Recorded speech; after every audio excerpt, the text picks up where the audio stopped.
Today we're going to be adding oil to the Scotchman regulator on a CPO 350 saw.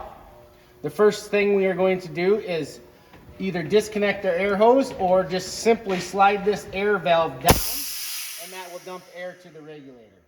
Then, second thing we'll do is on our oiler bowl, our second bowl over here, we will push this tab in the middle, turn it to the left an 1/8 turn, pull straight down on that.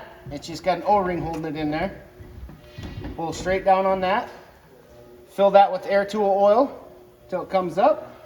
And then we'll simply just line these tabs up. It only goes in one way. There is a straw in there that you need to make sure goes into the air tool or into the oiler bowl.